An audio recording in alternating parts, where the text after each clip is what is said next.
il dort, ou fait semblant de dormir, à moins qu'il ne scrute l'intérieur de ses paupières pour mieux taillader ses souvenirs. La calotte glaciaire fond au rythme de ses aphasies et de ses élucubrations. Lorsqu'il ouvre les yeux, ses prunelles s'affolent. Où est-il? Que fait-il? Des centaines de lucioles s'échappent de ses tempes et vont s'écraser contre les murs couverts de graffitis. Sursoir au désir, le cœur bat la chamade. Il tambourine des doigts contre sa cuisse et compte inlassablement le nombre de pistilles ou de flocons qui indisposent sa langue. La conversation s'enraye par manque de fluidité et de cohérence. Le triste constat qu'on a perdu l'esprit de son père.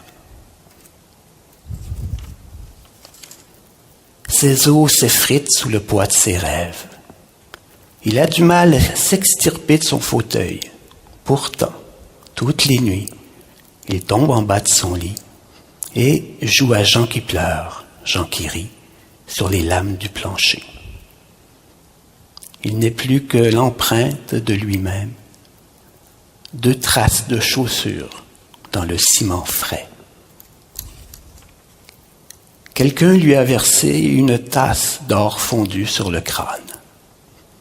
Il prétend travailler sans cesse, recevoir de nombreux visiteurs, manipuler les saisons à sa guise. Le fossé se creuse davantage. À chaque vibration des cordes vocales, sa frustration, notre condescendance. Un à un, les bibelots disparaissent du manteau de la cheminée. Il a fait la conquête d'une ancienne mannequin au salon des pensées perdues, handicap et béguin similaires. Elle nous observe en catimini, sous le regard sombre de ma mère, qui accorde trop d'importance à ses œillades coquines. Les liquides cervicaux dissolvent chaque grain de sable sans se préoccuper du poids des silhouettes qui gesticulent sur les plages. Il prend la peine de revêtir 2 pantalons, 2 chemises, et ne met un pied devant l'autre que si l'on répand des pétales sous ses pas. L'horizon comme ligne de flottaison.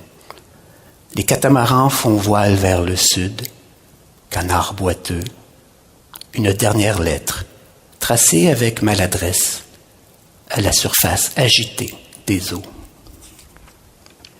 Il se complaît dans le sommeil, double paire d'ailes pour mieux sceller les yeux. Panique au village. La spirale génétique ranime les zombies. La mort veille et déchire des pans entiers de l'histoire.